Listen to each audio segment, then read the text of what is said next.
नमस्कार दोस्तों, आपका स्वागत है अपने YouTube channel crazy study GK पे। दोस्तों, आज की क्लास में आपको एसएससी जीडी का एग्ज़ाम हुआ है जो 10 फरवरी को हुआ है। फर्स्ट शिफ्ट में एग्ज़ाम समाप्त हो चुका है।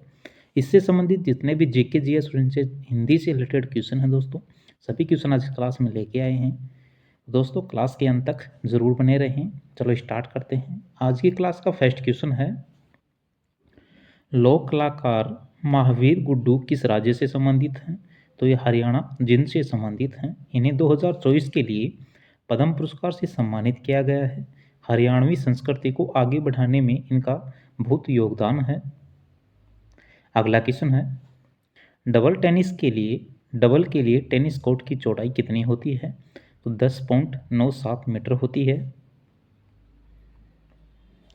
टेनिस कोर्ट के आधिकारिक माप और आयाम अंतर्राष्ट्रीय टेनिस महासंघ द्वारा निर्धारित किए जाते हैं। डबल मैचों के दौरान खिलाड़ियों के लिए बाहरी डबल्स किनारों तक कोर्ट की पूरी चौड़ाई उपलब्ध है। सिंगल्स कोर्ट के किनारे दोनों ओर तरफ डबल्स कोर्ट से 4.5 फीट की दूरी पर है। कोर्ट की लंबाई है वो 78 फीट होती है, यानी 23.77 मीटर होती है। अगला क्वेश्चन है, लोना शब्द का प्रयोग किस खेल में किया जाता है? तो ये कबड्डी में किया जाता है। कबड्डी में यदि पूरी विरोधी टीम को आउट घोषित कर दिया जाता है तो एक टीम को 2 अंकों का बोनस मिलता है, जिसे लोना कहा जाता है। कबड्डी के खेल में पूरी विरोधी टीम को आउट घोषित करने पर बोनस मिलता है, और यदि कोई टीम विपक्षी टीम के सभी 7 खिलाड़ियों को खत्म कर देती है तो उन्हें ऑल आउट या लोना के माध्यम से 2 अतिरिक्त अंक एक टीम को मिलते हैं। अगला क्वेश्चन है दोस्तों, भारतीय संविधान का अनुच्छेद 32 किससे संबंधित है? तो ये संवैधानिक उपचारों का अधिकार से संबंधित है। भारतीय संविधान के अनुच्छेद 32 को डॉक्टर भीमराव अंबेडकर द्वारा भारतीय संविधान का हृदय और आत्मा बताया गया है। यह एक नागरिक को उनके किसी भी मौलिक अधिकार के उल्लंघन के मामले में सर्वोच्च न्यायालय का दरवाजा खटखटाने का अधिकार प्रदान करता है।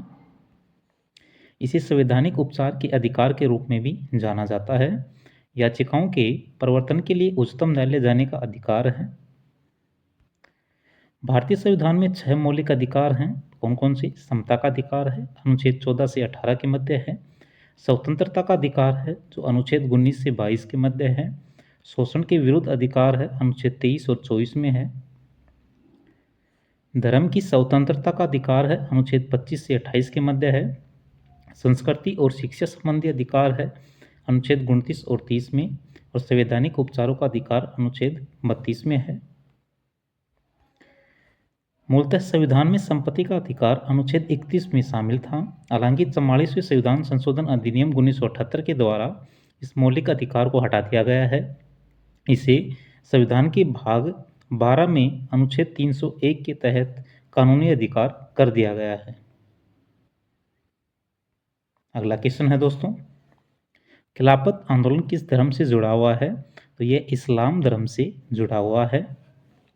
खिलाफत आंदोलन इस्लाम धर्म से जुड़ा था।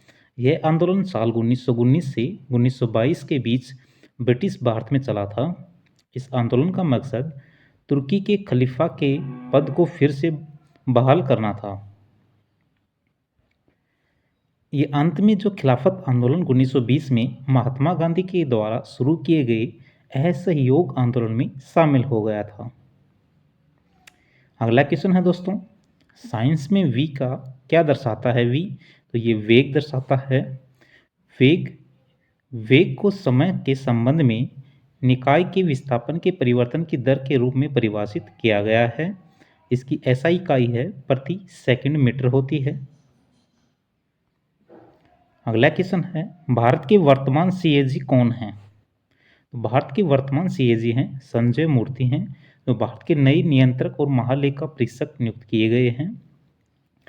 जो CAG के रूप में ये वह वर्तमान जो अध्यक्ष हैं गिरीश चंद्र मुर्मू का स्थान लेंगे।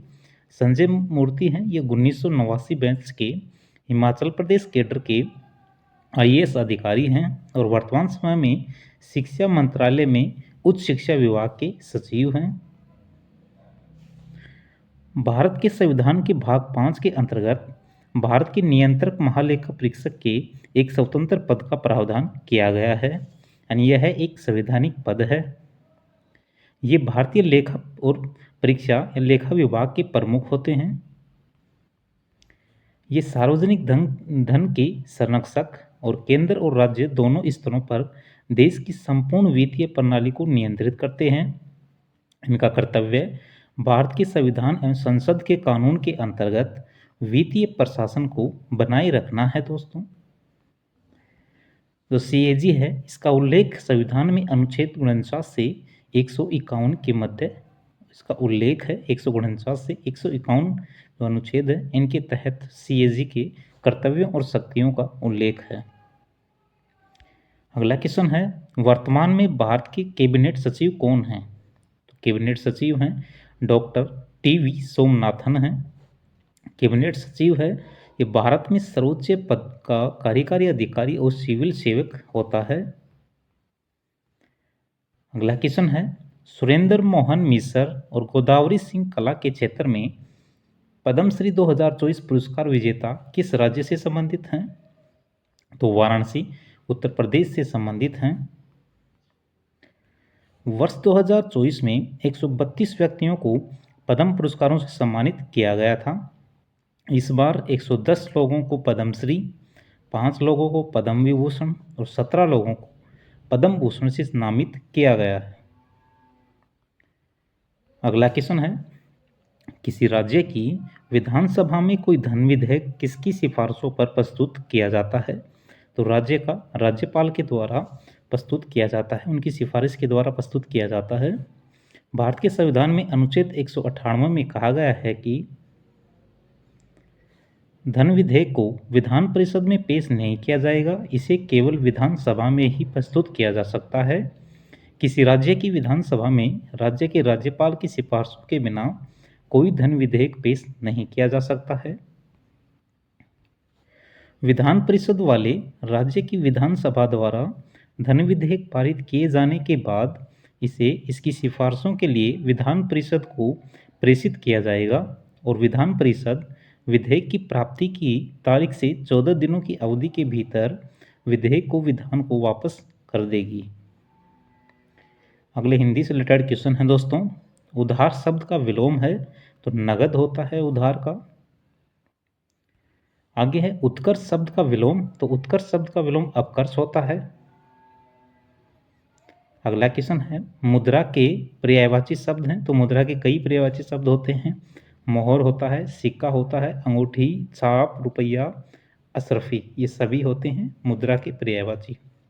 तो दोस्तों, आज की क्लास में आपको जितने भी क्वेश्चन आए थे सभी क्वेश्चन करवा दिए गए हैं। ये क्लास आपको कैसी लगी? क्लास को लाइक करना, अपने दोस्तों में शेयर करना। अगर आप चैनल पर नए हो चैनल को सब्सक्राइब करना।